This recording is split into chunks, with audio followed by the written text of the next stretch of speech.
Қайырлы күн достар, қалдарыңыз қалай? Менің YouTube каналыма хош келдіңіздер. Так, бүгін мен сіздермен бірге тікелей, ешқандай да қиюсыз, ешқандай да қиюдың қажеті етпейтін, өзімше 1 сағатқа жоспарлаған видео түсіремін ба деген ойдамын. Сіздермен бірге әдемі бір браслет жасап шығамыз. Ендеше жұмысымызды бастайық. Сіздер білесіздер, мен қолөнермен айналысамын. Қолөнердің ішінде әрине міндетті түрде бисер, только кішкентай бисерлер бар ғой, солармен жұмыс жасаймын. Сонымен қазір біз әдемі бисер жасап шығатын боламыз. Ол үшін керекті заттарымды алайын. Заттарымды осындай пакеттерге салып қоямын. Енді сіздерден ештеңе жасырмай қояйын. Кішігірім өзімнің лайфхактарым, осыған кремдерге қаптарына нелерімді салып қоямын. Так, қыл бүгіндікке қажет жоқ бізге. Мынау менің жасаған бұйымдарым, жасаған заттарым. Көбіне мен сыйлыққа бере салам. Так, мынау цветтер екен, как цвет алу керек. Мынандай нәрсе алдым, жаңадан алдым, әлі өзім қолданбадым. Осыған салып көрем, қаншалықты әдемі болады екен. Так, көк түсті жіп. Жақсы, бисер дегеніміз неге қазір көрсетейін, сіздерге. Мынадан қажет жоқ, енді мынадан алайын. Так, сіздерге камераны жауып тастадым, мінекей, маған қазір мен ұсақ бисерлерді салам. Бисер дегеніміз мінекей, сақ маржандар деп айтайын, Жақсы, қазір мыналардың ішін таныстырып шығам. Ең бірінші мен бисерлерінің барлығын шығарып алайын, өзіме керекті түстерді таңдап алайын. Түстерді өздеріңіздің қалауларыңыз бойынша таңдайсыздар. Так, бүгіндікке қыл қажет жоқ, қылды алып тастайын. Жақсы, менде мінекей бисердің мынаншалықты түрлері бар. Қазір алып көрсетемін сіздерге. Жақсы, мынандай да түрлері бар екен. Қалғаны түске қажет жоқ. Мына жерде қара цвет бар екен, көрейік. Қара цвет керек екен. Жақсы, мінекей, ашық көк, сарғыш, қызыл, ұзыншақ бисерлер бар бізде. Ақ түс. Маған ақ түс, мінекей, ақ түс маған міндетті түрде керек болады. Бұны алып алайын өзіме. Және көк түсті көрдім ғой. Так, мынау өте ашық болып кетуі мүмкін. Былай қарай қоя тұрайын, қазір таңдаймын.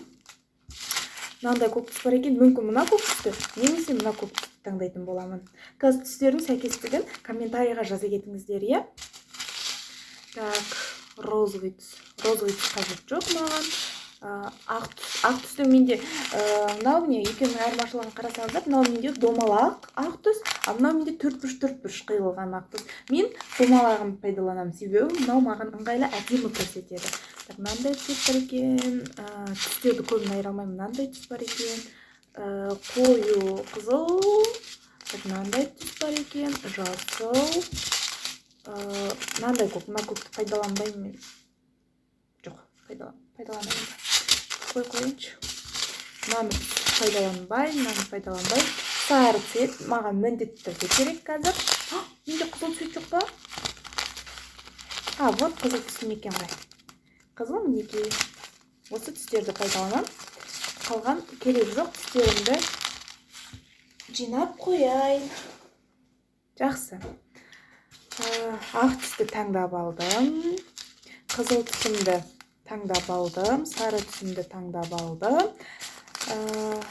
Енді маған қандай түстер керек? Қай түсті таңдасам болады? Өте ашық болып кетеді, бұл түсі көрінбей қалады.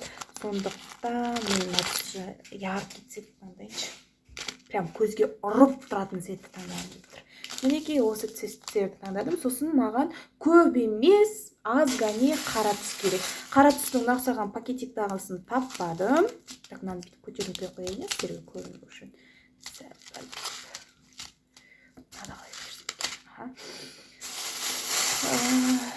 Так, мінекей қара түстің мынандайын таптым. Вот не, қара түсті бездер. Ол бізден ұқсаған дайын түрде екен. Бізге міндетті түрде браслеттің бекіткіші керек. Мен пайдаланбаймын. Негізі мен көбіне браслеттерге бекіткіш пайдаланбаймын. Бүгінде мүмкін пайдаланбауым мүмкін. Сонда да сіздерге бекіткішін көрсете салайын.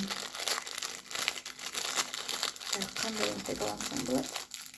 Мына сізге. Вот. Мынандай пайдаланған кеп тұр, істетейін кеп тұр. Жақсы. Болды, қажетті заттарымды. Жоқ, әлі толық алып болмадым. Ұмытып кетем осындайда. Видеоға түсіретін кезде. Так, міндетті түрде жіп керек бізге. Қандай түсті жіп алам? Ақ түсті жіп алам ба? Жарайды, ақ түсін алайын. Көк түс бізге онша емес болып кетеді, себебі менде ақ түс бар. Ақ түсті жіп аламын. Мына үлкен ине қажет емес, бұл өте үлкен. Көк түсті салып тастайын. Мына жерде менде ине жіптері бар. Так, ине өте кішкентай инелерді қолдану керекпіз. Так, менде істеп жүрген инем бар сияқты болатын. Тауып алайын, қолдан өтетін жіңішке инем бар болатын. Вот. Бисер өтеді ма, қане көре салайыншы.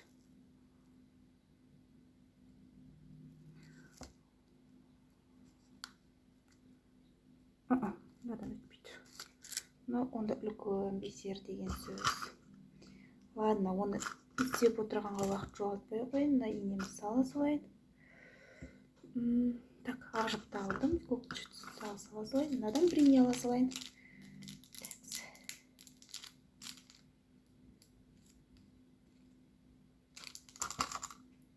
Міне бұл ине өте екен. Вот, не әдемі өтіп тұр. Жақсы, бұны жоғалтпау керекпіз. Не, мынаның ішінде менде осылай ине жіптерімді салып қоямын. Бұны қояйын қажетті. Мынаның ішінде өзіме жақсы көретін нелерім бар. Мынандай браслеттерге, нелерге қолданғанға. Көп емес, азға не қалды. Мынаның не істесем төу көрініп қоятын сияқты. Вот не. Так, енді мен жасаған заттарым, олармен таныстырып қажет жоқ, уақытымды алмай қояйын. Ал енді достар, менің каналыма тіркеліп, лайк басып, комментарий, яғни өзіңіздің пікіріңізді жүрекше басып, өзіңіздің пікіріңізді жазып, қолдау көрсетіп кетіңіздер, және де міндетті тіркеліп кетіңіздер. Сіздердің қолдауларыңыз мен үшін өте маңызды. Сіздер қаншалықты мені қолдасаңыздар, мен де соншалықты әдемі әшекейлердің жасалу жолдарын қазақ тілінде салатын боламын. Сосын әрине міндетті түрде ең міндетті қайшымыз керек. Сосын бүгінгі жасайтын затымызға байланысты кітап. Осындайда қатты оқымсыз сияқты көрініп қала ма, очкимен бірге. Алгебра 7-ші класстікі. Так, ары қарай кітап міндетті түрде сырты қатты болу керек. Мынандай майыспауы керек. Кеткен кезде майыс қалатын кітаптар бар, қазіргі ол қажет емес. Бізге қатты кітаптар керек. Сосын алдын ала дайындалған кесте. Мынада не байқап тұрсыздар? Қандай сөз байқап тұрсыздар? Жасап болған кезде байқайсыздар. Өте күшті, прям секунда бір браслет дайындайық деп тұрмыз. Өте ашық түстерді таңдап байқадыңыздар, Мына кесте міндетті түрде алдымызда тұруы керек. Ол камераға түспей қалады екен, жарайды, тұра берсін осында. Ары қарай. Жаңадан алдым дедім ғой. Мынаны. Ішіне бисерлерді салып қойып, істетуіме болады. Соны пайдаланып көргім келіп тұр. Небәрі 80 теңгеге алдым деп бағасын айтып кетейін ба? Жақсы. Енді ең көп пайдаланатын түсім ақ түс болғандықтан мен оны тең ортасына салғым келіп тұр. Қалғандарын да жағына айландырып саламын.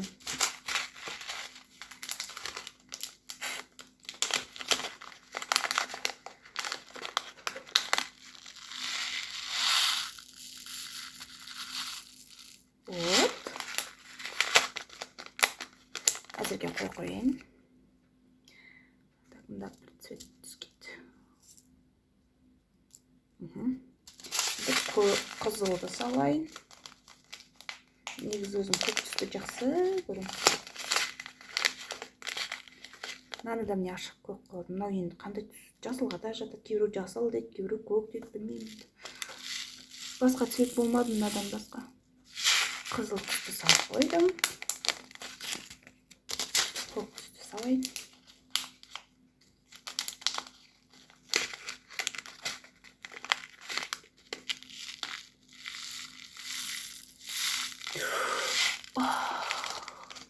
Көк қойдым.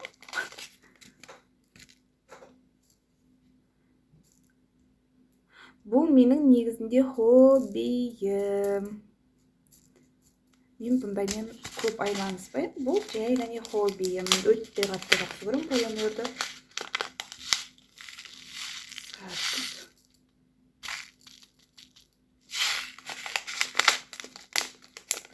Және міндетті түрде қара түс.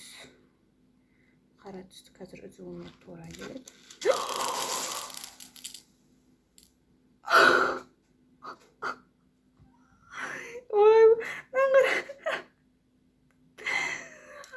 Бәрін жерге төктім. Ладно, артынан жинап алам. Так, видеодан қарағандарыңызда бәрі прям керемет, бәрі күшті көрінеді ғой. Ұсақ дүниемен жұмыс жасағандықтан осындай қателіктер міндетті түрде болып тұрады. Ай, мынаны жинау бір үлкен жұмыс болайын деп тұр ғой. Байлап қоя салайын. Бір кольцо шыға келді, қараңыздаршы, аяқ астынан бір кольцо шыға келді. Бұл қандай әдемі, қара түсті кольцо шыға келді. Размері үлкен болып кетті, сондықтан бас бармағыма азап. Ладно. Мынаны да араластырып тастадым. Ладно, ештен кетпейді болды. Мінеке. Қалай көрсетеді? Көрініп тұр ма? Көрініп тұр, иә? Мынандай болды. Қара түстер салатқа шашылып кеткен.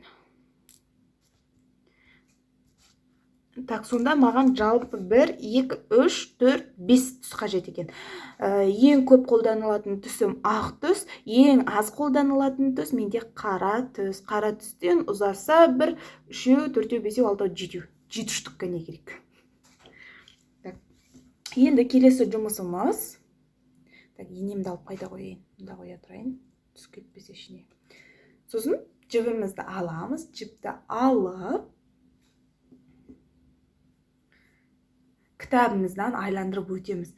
Так, мағам қазір көрсетемін сіздерге. Мынаны былай қоя тұрайын, сіздерге көрсетейін. Так, кітаптан айландырамыз. Айландырған кезде жіп мінекей, жіптің ұшы міне. Енді жіптің ұшын сол қолыма аламын. Камера теріс тұрғандықтан сіздер сол мен оңын айыра алмайма деп ойламаңыздар. Так, аламын, енді кітапты айландырамын. Так, мінекей. Біреу кетті. Біреу айландырдық, бірақ әлі ортасында бір бисер сиятындай болған жоқ. Так. Міне, енді біреу деп айтуыма болады. Қараңыздар, е? Міне, мына екі жіптің ортасына бір бисер өткізуіме болады. Мына жерге бір бисер қоямын. Яғни, тура осы ұқсаған маған 9 керек. 9 жасау керек. Біреу, екеу,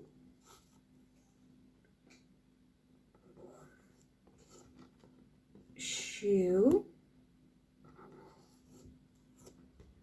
төртеу,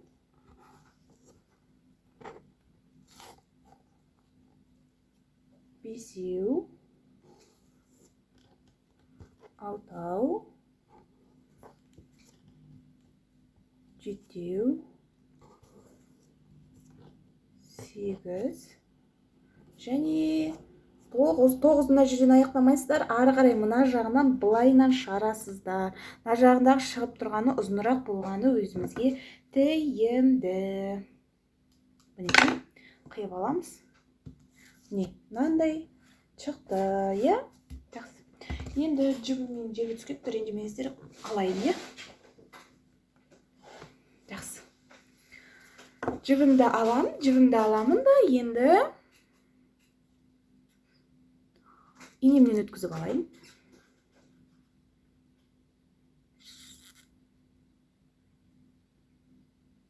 Так, енді менің көзім енді очки тағып отырғандықтан байқайтын шығарсыздар. Енемен де өте кішкентай. Тіпті өткізу мен үшін де өте қиын.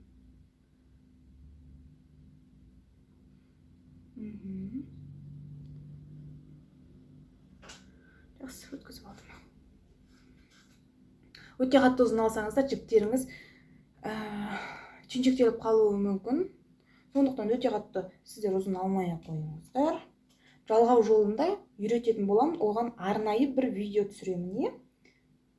Мына жерден дұрыс көрінбей қалуы мүмкін. Камераны бұрып не істегенге келмей қалады. Так, қиып алдық. Неге? Ұшын қиып алдық. Екі ұшын жоқ, қоспаймыз. Екеуі екі түрлі, біреу ұзын, біреу қысқа болғаны тиімді. Так, ұзын жағын аламын да. Мына жерде кесте жасадым ғой, мен кесте жасадым.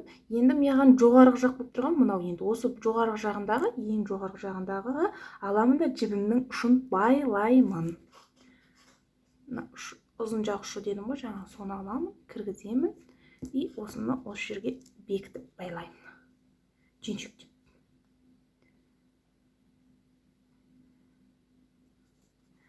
Видеода қысқа көрсетіледі, но сыртында қаншама жұмыс тұрады.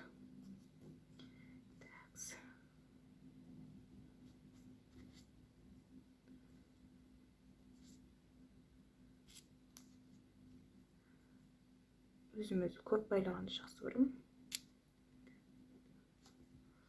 Байладым, енді қысқартып, артық жерін қиып тастаймыз. Қиып алып тастадым. Сосын, егер де мына жерменде, менде байлаған кезде мына жіп менде босаңқырақ қалды. Ол босағанды қатайту үшін мына жағындағы жіпті тартықке қаламыз, мінекей, қатай кетеді. Мына жағы, егер астыңғы жағы болса, мына жағын тартамыз, сонда жіптеріміз қатайып отырады. Тартылып тұрады, яғни қатайып дегенде басқа мағынада түсініп қалмаңыздар. Енді енемізді аламыз. Енді жұмысымызды бастаймыз, қарапайым жұмыс. Так, жаңа менде мына жерге 9 бисер кетеді дедім, яғни 9 бисер тіземін дедім. Енді енеме 9 ақ түсті бисер тізіп аламын. Яғни ақ түсті бисер менде ең маңызды рөл атқарады. Так, 9 таңдап алайын. Біреу, екеу, үшеу, 4, 5, 6, 7, 8, 9. 9-ды алдым. 9-ды алғаннан кейін жіпке қарай өткізіп алам. Өткізгеннен кейін мына жіптердің ең астынан өткіземін. Ең астынан. Мына жіп біткен кезде міне, қараңыздар, бүйтіп тартамын ғой. Жібім тартқан кезде шығып кетпеуі керек. Астынан өткізесіздер мінекей. Енді осы 9 бисер 9 жіптің ортасына орналастырамыз. Қазір көрсетемін, орналастырып алайын.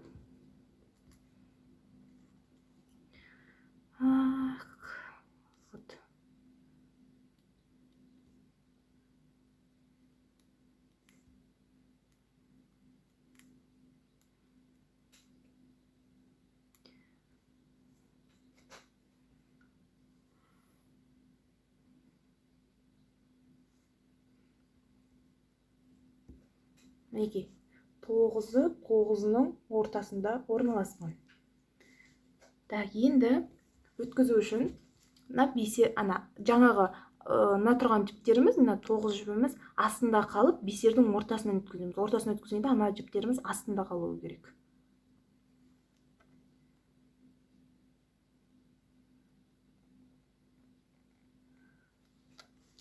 Өткізіп алам.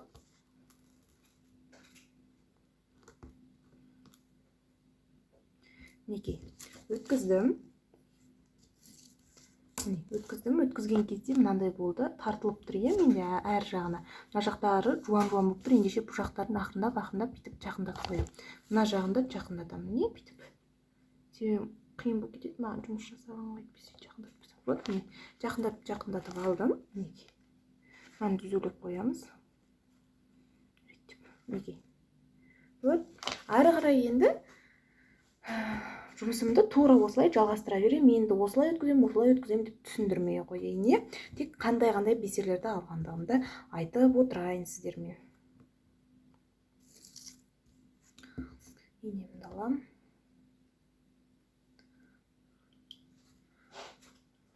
түріме бір қарап алайыншы. Так, ары қарай кеттік.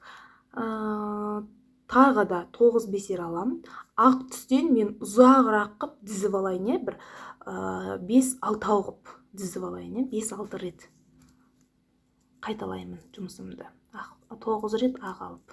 1, 2, 3, 4, 5, 6, 7, 8, 9. Міне 9 бисерімді алдым. Өткізем. Жіптің ең астынан өткізем. Ой, мына қыздың кітабы ескі екен, түптер түсіп жатыр демеңіздер, шынымен де ескі кітап бұл. Ол жағына қатты мән бермеңіздер. Так, мынаны астынан өткіземін.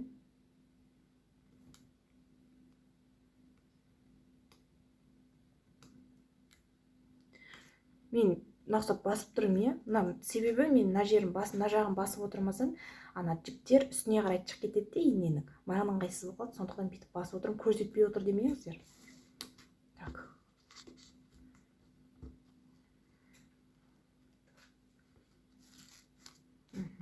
Алдым. Тағы да 9 алам. Так. 1, 2, 3, 4, 5, 6, 7, 8, 9. 10 болып кетті, біреуін алып тастаймын. Мына бисер өтпей қалдым, мына бисерден сондықтан алып тастаймын артық. Оны күшеп өткізсеңіздер де артынан кейін өзіңіз қайтадан жіптен былай қарай өткізген кезде инеден өтпей қалып, вот сол кезде сіздерге қиындық туындайтын болады.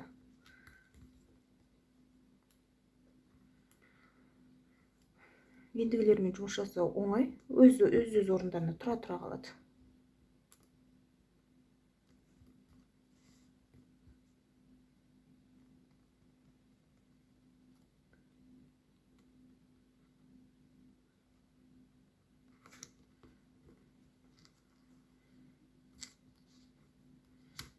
Үш рет өткіздім, енді 2 қалды, иә? 1, 2, 3, 4, 5, 6, 7, 8 және 9. 3, 9.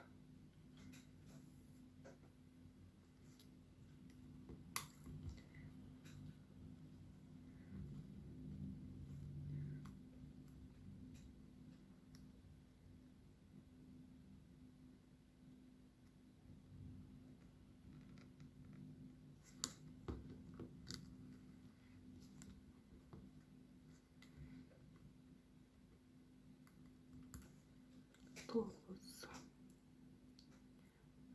1, 2, 3, 4, 5, 6, 7, 8, 9. 3, 6, 9.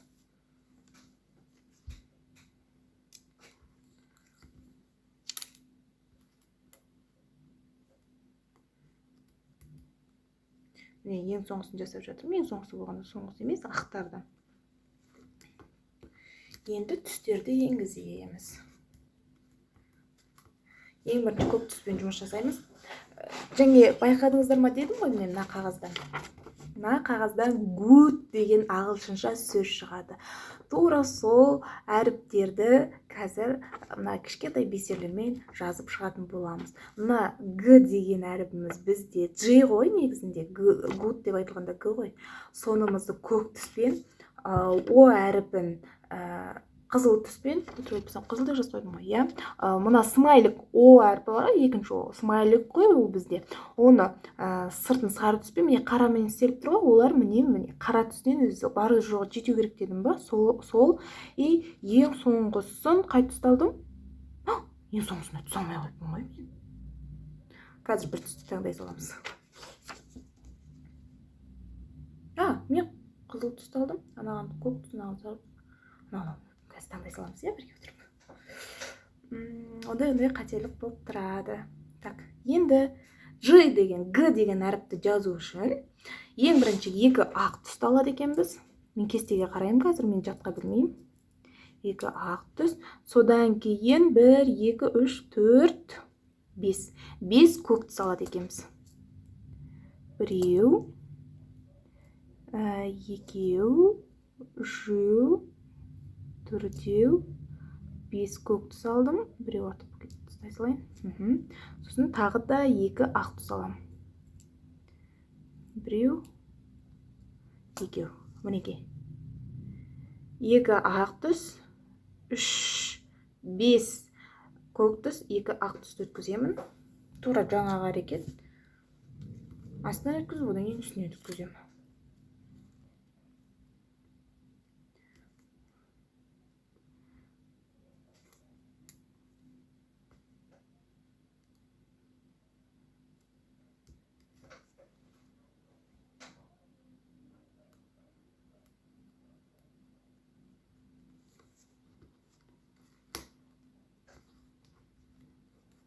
Жақсы. Келесі, енді 1 ақ түс алады екенбіз.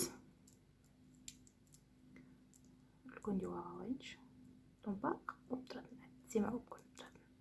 Осындай алынбай қалады. 1 ақ түс, одан кейін 7 көк түс екен. 7 көк түс аламыз. 1, 2, 3, 4, 5, 6, 7. Тұтырайық. 2, 4, 5. Мына біреу 6-шы, 5-ерім что-то майысқан екен, оны алып тастайын. 7-шісі. Сосын кейін 1 ақ түс алам. Өткіземіз.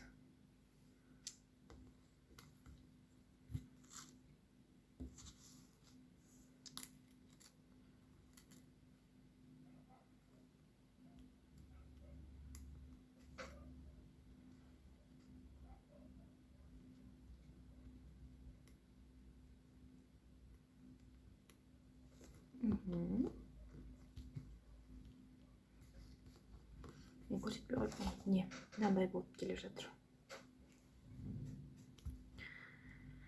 Ары қарай тағы 1 ақ түс алады екенбіз. 1 ақ, 1 көк алады екенбіз.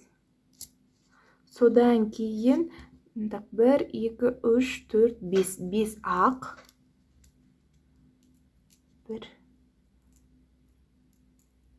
2, 3, 4, 5 ақ алдым. Сосын 1 көк аламын.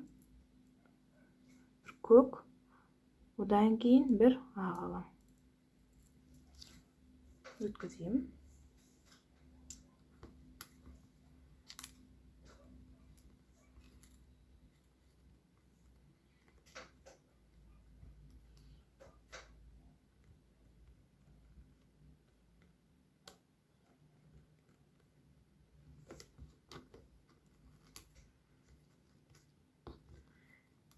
Енді мен жаңа жіптің бір жағын ұзын, бір жағын қысқа қылдым ғой.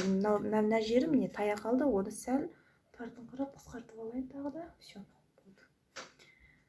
Ары қарай келесі тағы да 1 ақ, 1 көк. Сосын 3 ақ. 1, 2, 3 ақ, 1 көк. 1 ақ.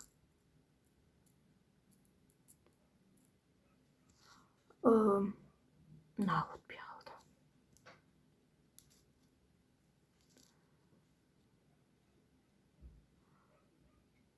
Енді 1 көк. Сосын 1 ақ керек екен. Осыны өткіземін.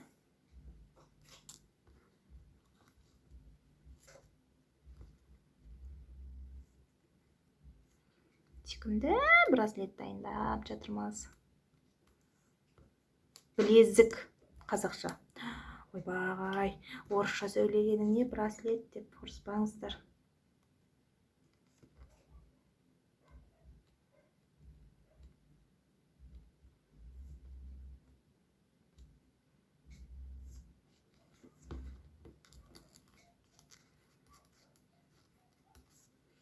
Не, ақырындап G деген әріпке келе жатыр. Сіздерге былай қазір әріпті шығарып алайын, сосын дұрыстап былайынан айландырып көрсетемін. Келесі біз жазады екенбіз екі ақ, бір көк, сосын кейін екі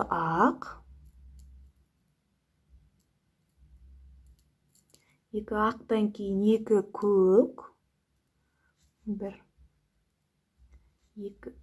біреу артық кетті.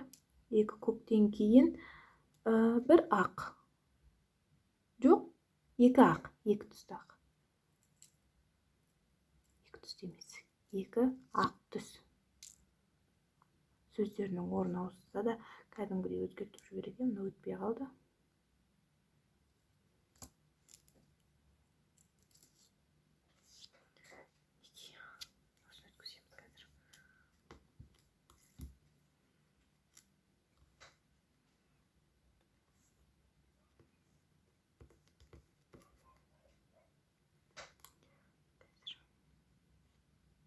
G деген әріпті жазып болдық. Сіздерге әдемі көріну үшін мен бір нәрсені істеп тастайын. Сосын кейін сіздерге әдемі көрінеді. Енді 9 ақты орналастырып тастайын. Себебі мынау менде көк түсті кітап болғандықтан ана көк түс сіздерге дұрыс көрінбей тұр екен. Біреу, екеу, үшеу, төртеу, бесеу, 6, 7, 8, 9.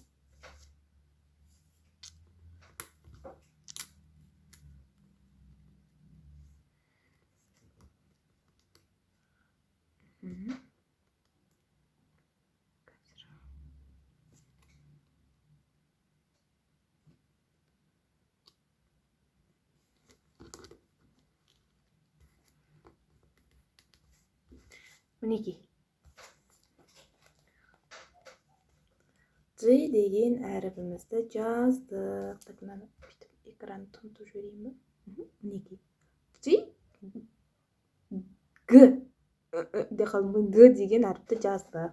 Енді O деген әріпті жазайық. Қарапайым O деген әріп. Кітапты теріс қойып алдым. Ол бізде қызыл түс екен. Ортада бір ақ түсті қалдырып алдым. Енді 3 ақ. Точно şu 3 ya. 3 ақ. Біреу, екеу. 3 ақты алдым. 3 қызыл аламын. Көк түс болды енді қажет жоқ. Біреу. Екеу. Үшеу. Тағы да 3 ақ аламын. Біреу, екеу, үшеу. Осыны тура жаңағы сияқты астынан сосын үстіне өткіземіз.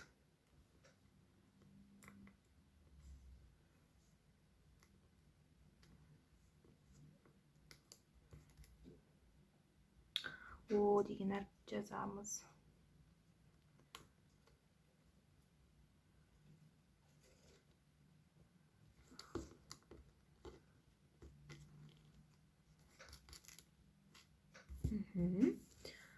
Ары қарай 2 ақ екен. 1, 2 ақ. 5 қызыл екен. 1, 2, 3, 4, 5. 5 қызыл, содан кейін тағы 2 ақ екен. 1, 2.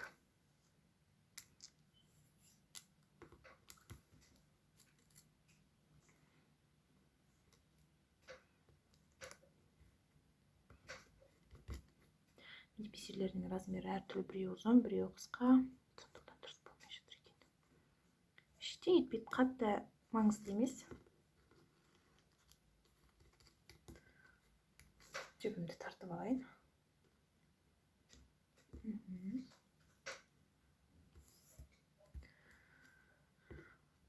Ары қарай 1 ақ. бір ақ, екі қызыл, екі қызыл, үш ақ, бір, екі, үш ақ, ой, ақтың бір өтпей қалды. Үш ақ, екі қызыл, бір, екі қызыл, и бір ақ. Ақ деген сөзді көп айтып кеттім, е? Енді ақ түсті өте көп пайдаланамын дедім ғой. Ұрысып отырсам, ой Алла.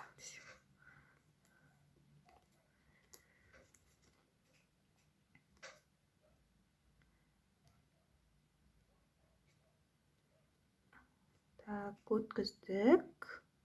Ой. Нені өтіп керек. О деген әріптің жартысына келдім. Ары қарай тағы да тура осыны қайталаймын. Бір ақ, екі қызыл, бір, екі қызыл, үш ақ, екі қызыл, бір ақ.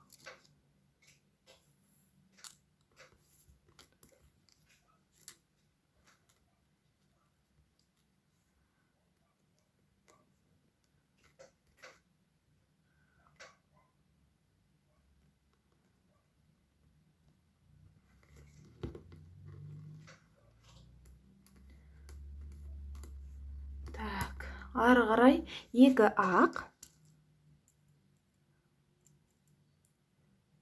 Қызықсыз болып бара жатқан сияқты, что-то ал енді не істесем болады қызықты болу үшін. Так, 5 қызыл керек екен. 1, 2, 3, 4, 5. Блогерлер сияқты, блогер боламын деп те мен талпындым, бірақ прям ондайлар сияқты көп сөйлей алмайды екенмін. Сөйлеу мәнерім де дұрыс келмейді. Так, 2 ақ керек. Үйтіп те жанталасып көрдім. Ай, бүкіл нәрсені істеген шығарып. Ақырында хоббиіме келіп тоқтадым. Негізінде менің мамандығым бар, диплом бойынша жұмыс жасаймын. Бірақ хоббиімді өте жақсы көремін. Өтірік айтпасам, негізгі мамандығым сіздерге айттым ба, айтпадым ба білмеймін. Ол маңызды емес сияқты. Сол жұмысқа қазір бару керек болып тұр. Өткіземіз.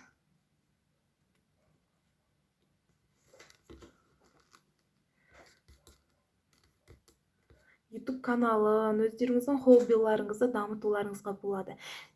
Қандай хоббиларыңыз бар, соны видеоға салып, и YouTube-қа жүктеңіздер. Ол өздеріңіздің хоббиларыңыз ғой. Так, ары қарай анан істедім. 3 ақ, 3 қызыл, 3 ақ. Вот. Мен өте қатты жақсы көрем қолөнерді. Негізінде осы қолөнерге сурет салғанды жақсы көрем, дизайнер болғым келген. Бірақ оған ондай мамандық оқу бұйырмапты, басқа мамандық оқу бұйырыпты бізге. Ол мамандығымды, қазір істеп жүрген мамандығымды жек көрем деп айтпаймын, жақсы көрем. Басында оқуға түскен кезде, ой, диплом үшін түстім, бүйтім деген әңгіме болған, иә. Қызық, мамандық, қызығы көп. Так, ары қарай кеттік. О деген әріпті де болдым. Қазір 9 ақты істеп тастайын. Сосын көрсетем о деген әріпті. 1, 2, 3, 4, 5, 6, 7, 8, 9. Мінекей өздеріңіз де байқап тұрған шығарсыздар. Бұлай әңгіме айтам деймін дағы. Тоқта қалам, айтпаймын. Білмеймін, сондай бір әдетім бір. Қатты бір сөзге жоқпын. Әңгіме айтып, бір сіздердің андай бүйтіп өзіме қаратып алу деген нем жоқ болып тұр ғой. Тек не хобби, осыны көрсете беремін. Бірақ сіздер мүмкін бұдан жалық кетулеріңіз мүмкін ғой, иә? Қандай әңгіме айтсам болады сіздермен? 1 сағаттық видео түсірем ба деген, но жарты сағат өтіп кетті, үлгірем ба?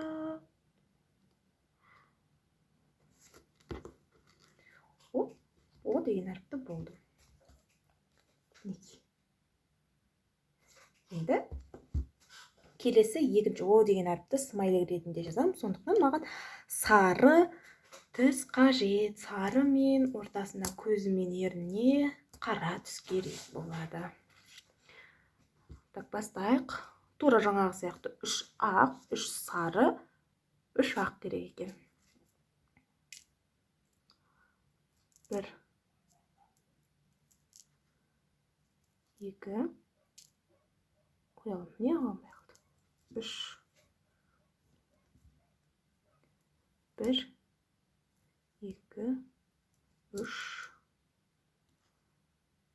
1 2 3 3 ақ, 3 сары, 3 ақ.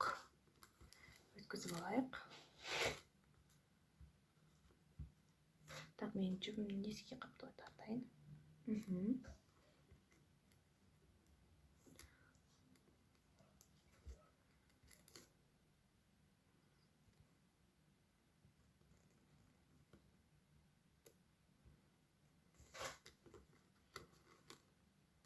Сары күшті смайлик шығайын деп тұр. Қазір көресіздер қандай күшті болатынын. Так, ары қарай 2 ақ. 1 2 ақ.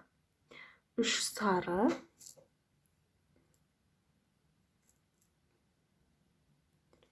2 3 сары. Сосын 1 қара. Қараның томпақ жоқ екен.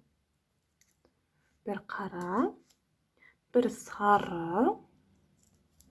Одан кейін 2 ақ керек екен. Екеу ме? Біреу екеу, иә.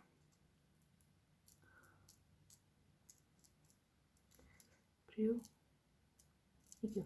Мен негізі кестені алдын ала дайында қойдым. Алдын ала дайында қойғанның өзінде менің қаншама уақытым кетіп қалды, иә. Оның өзіне қаншама уақытымды кетіріп дайындаймын мен.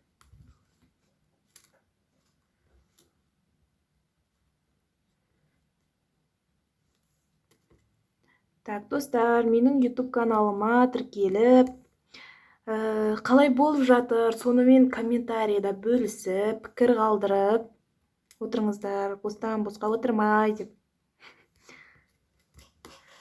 Қолдай отырыңыздар мені. Сіздердің қолдауларыңыз мен үшін өте маңызды. Мен өте қатты қуанып қалғанмын. Так, сары түс болды. Ары қарай 1 ақ керек екен. 1 ақ, 2 сары. 1 2 сары. 1 қара. Қара. 2 сары. 1 2 сары. 2 сарыдан кейін 1 қара. 1 қарадан кейін 1 сары, 1 ақ екен. 1 сары, сосын 1 ақ түс. Күшті күліп тұрған смайлик шығып келе жатыр.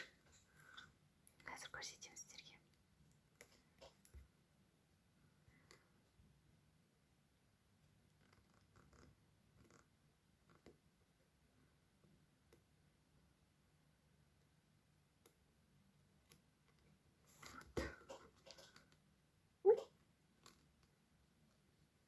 Түйіншектелу басталып кетті. Мен қанша отырар екен.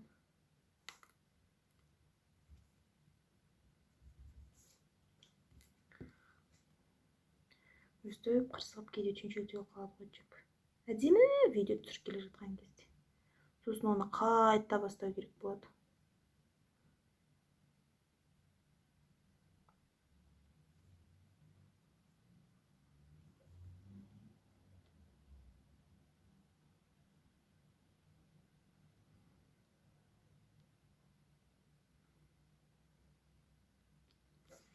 Енді не істесек болады? Ашылды. Жақсы. Так, енді келесі 1 ақ. Томпақ алайыншы. бірақ алдым. Сосын кейін 1, 2, 3, 4, 5. 5 сары керек екен. 1, 2, 3, 4, 5 сары. 1 қара. 1 сары. И 1 ақ.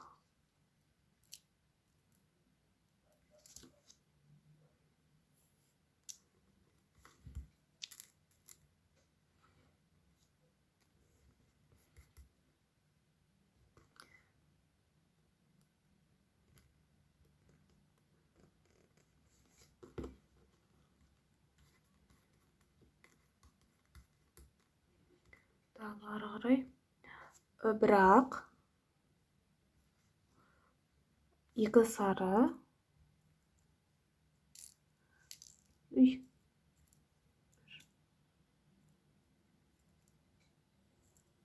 2 сары. 1 қара керек екен. Сосын кейін 2 сары. 1, 2 сары. 1 қара. 1 қараны өткіздім. 1 сары. Сосын 1 ақ керек.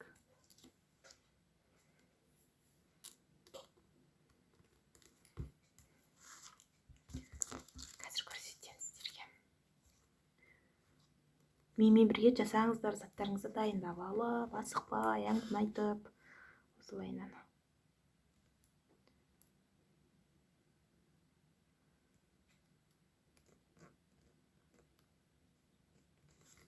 Достар, тіркеліп кетіңіздер. Сәл қалды. Аяқтауға сәл ғана қалды. Енді 2 ақ.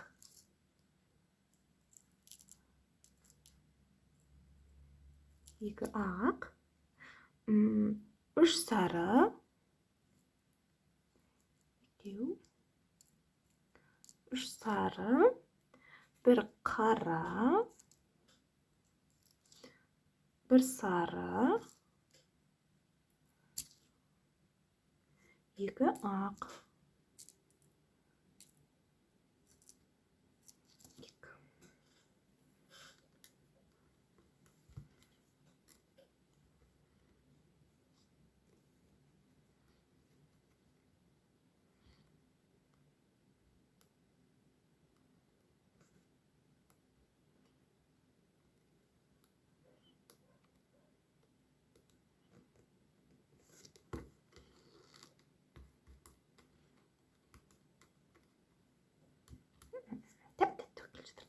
Енді 3 ақ, 3 сары, 3 ақ. Шу. 1, 2, шу. 1, 2, шу.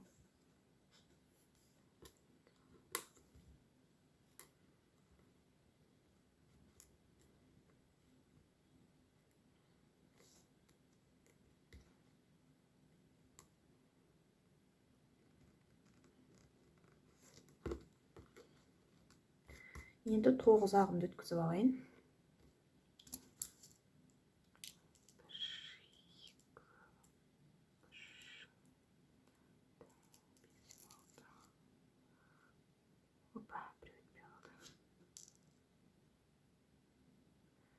5 болдық.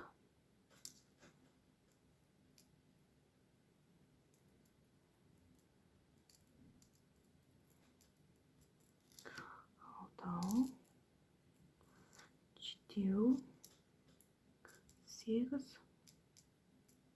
Ой, 8.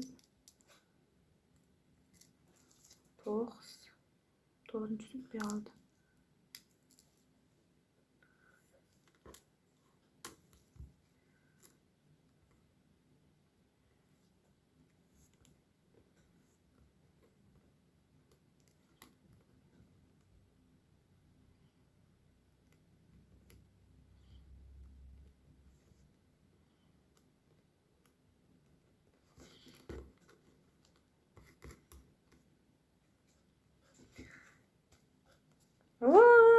Көрдіңіздер ма қандай сүйкімді? Ей, құдай-ау. Енді Д деген әріпті жазамын. Так, енді Д деген әріпке мен түс таппай қойдым, иә. Қандай түс таңдасақ болады? Ой, керексіз түстерді мен ар жаққа алып тастағам, иә.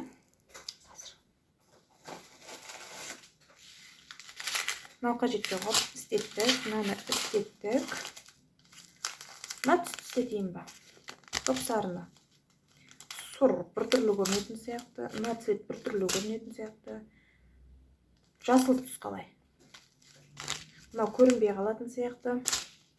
Мынау қызыл цвет қолданған, мынау көрінбей қалады. Мынау ақ цвет, мынау розовый тоже көрінбей қалады. Мынау қажет емес, мынау тоже онша емес. Сонда жасыл мен көк сарыны қайсысын қолдансам жақсы болады. Мінекей, қайсысы әдемі тұрады? Сары или жасыл? Мынауға әдемі ашық тұратын сияқты, иә? Или мына қызылмен жағым болып қала ма? Жасыл көрейінші. Жасыл әдемі сияқты, жасыл болайын, иә?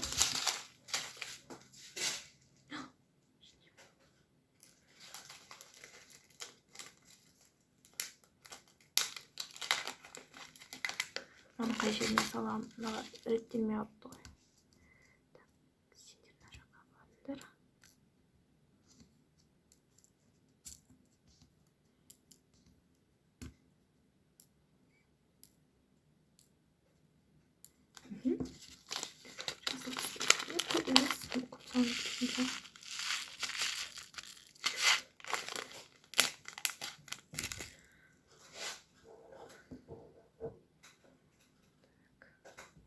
Енді жасыл түстен бізге алады дейді, бір ақ ал дейді. Сосын кейін 7 жасыл аламыз. Бір, ой, мына жасылдың жартысы жоқ. 1, 2, 3, 4, 5, 6, 7, 3, 4, 7. Енді бір ақ алам, бұны бір ақ алайыншы. Негіз мен даусым естіліп тұр ма? Мен нағып ақыры маңқ-маңқ етіп сөйлеп отырмын. Бағанадан даусым шықпай қалса ема деген.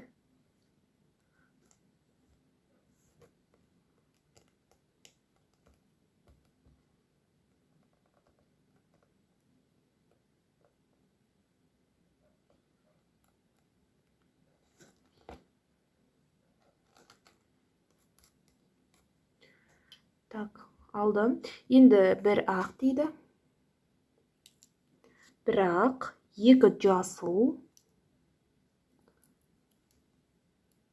2 жасыл алдым. Одан 3 ақ ал дейді. 1, 2, 3 ақ алдым. Одан 2 жасыл ал дейді. 1, 2. Одан 1 ақ ал дейді.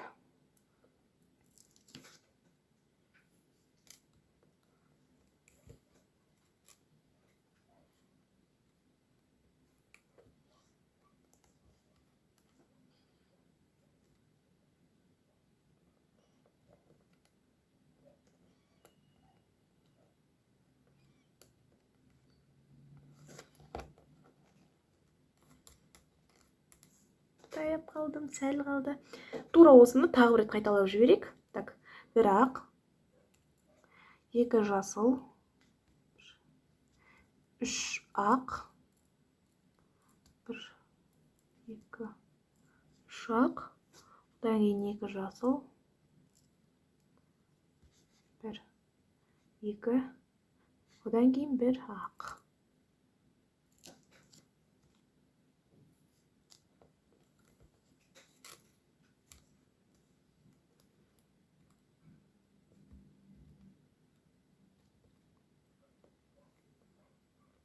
Ой, не қалды.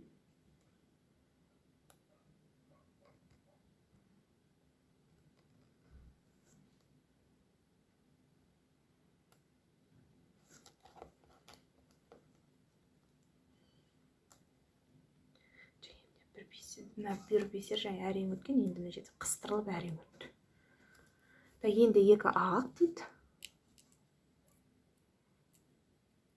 2 ақ алайын. Одан кейін 5 жасыл алам. 1, 2, 3, 4, 5. 5-шісі. Сосын 2 ақ алам. 1, 2.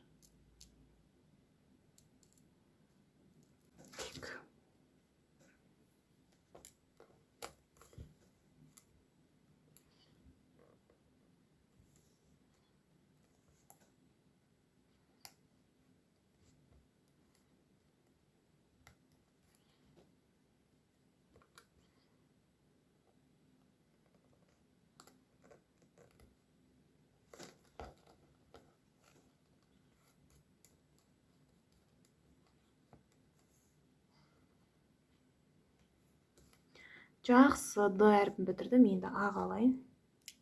1, 2, 3, 4, 5, 6, 7, 8, 9. 3, 9. Оп, соңғысы өтпей қалды.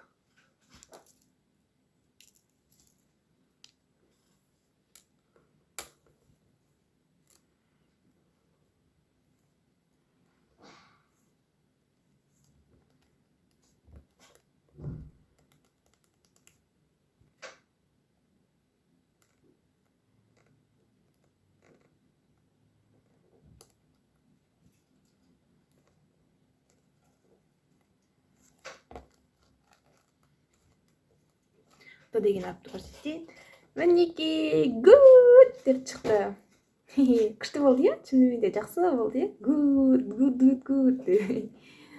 Вот, осындай әдемі браслет. Қазір аяқтау керекпіз. Біз ең әдемі көзге түсетін жерін бітірді. Енді ар жағындағы көзге көп көрінбейтін сақ түйектерін бітіру керекпіз. Так, мына жақта 5 рет ақ жасадым. Мына жаққа біреуін жасап қойдым. Енді 4 ақ жасау керекпін. 9-9-дан. 1, 2, 3, 4, 5, 6, 7, 8, 9.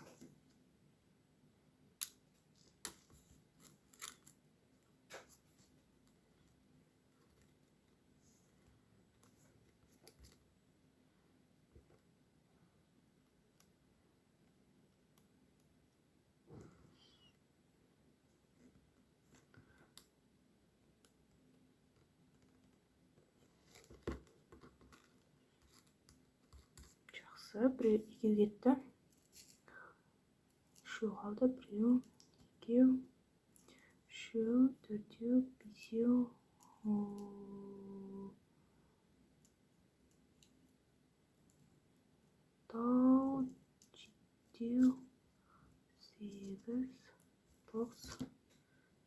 5, 6, 7, 8, 9, 3.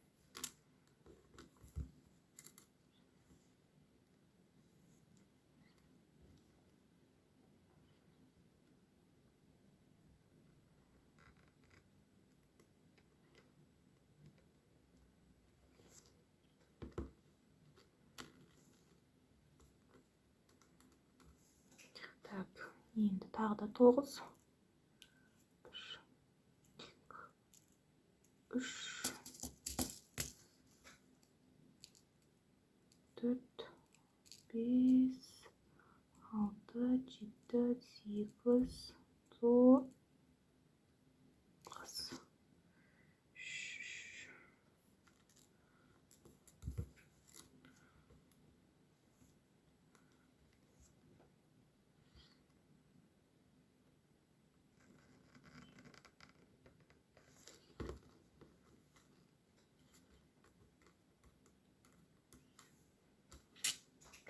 Қандай секунды.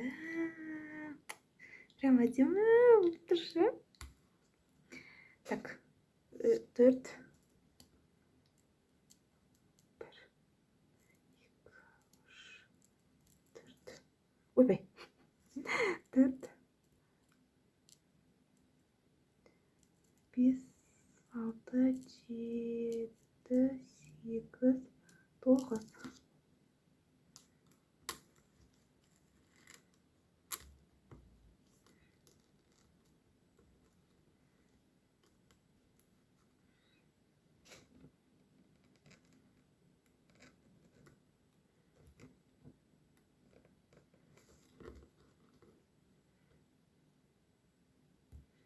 Ой, мына ақтан неғып бітпей қалды.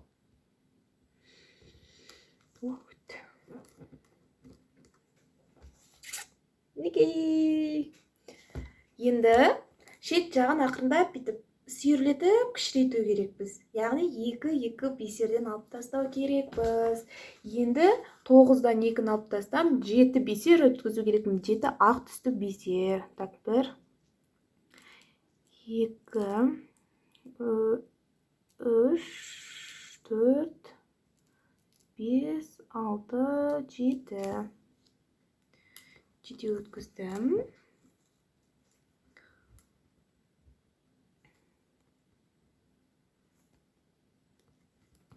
Жетеу өткізгеннен кейін оларды былай орналастырамыз.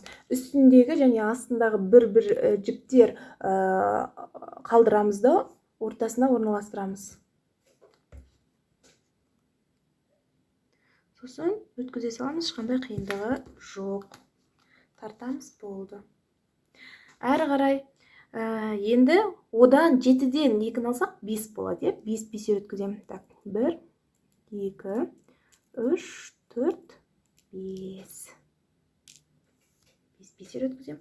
Оны да тура екі жақ үстінен біреу, астынан біреу қалдырып, ортасына орналастырамын.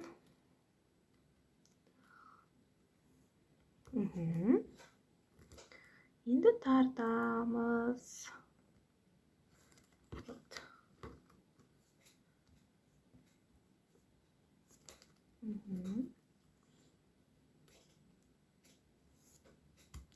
Енді 5-тен 2-ні азайтсақ 3, 1, 2, 3.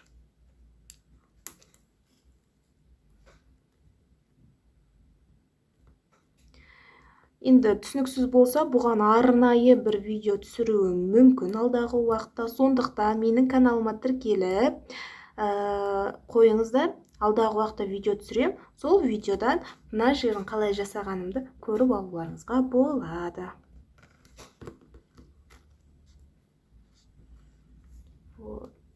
Тарттым. 3 болды. 3-ден кейін нешеу? 3-тен 2-ні тастасақ, конечно, әрине біреу болады.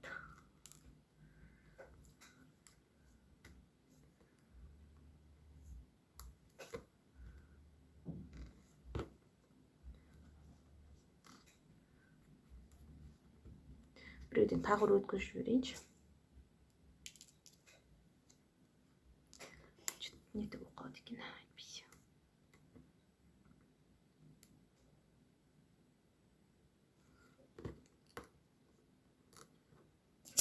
Опс, мөлі. Вот. Бір-бірден өткіздім.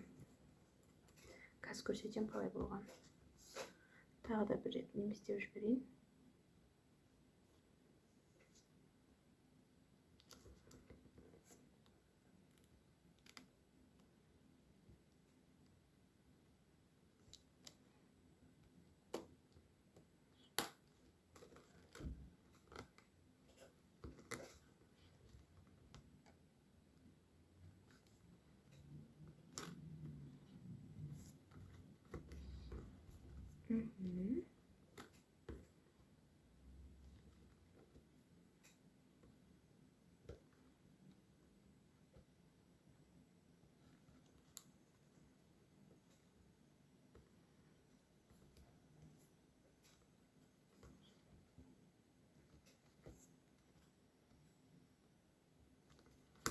Жақсы.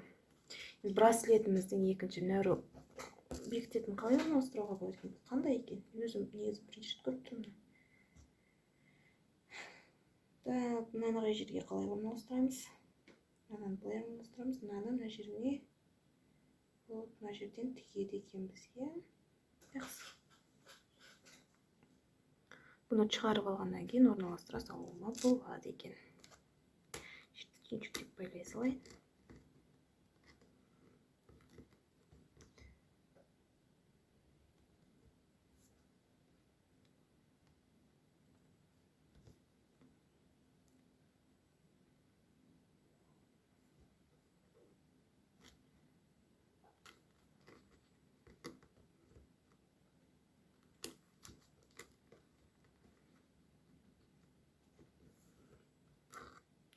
Мына жағын бітірдім.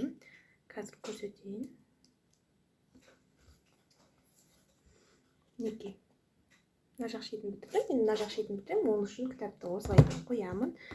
Сәл мынаны былай қарай тартып жылжытып алайын. Енді жаңағы жүбім қайда? Сол жүбімді сабақтап алайын енеме. Тағы да бір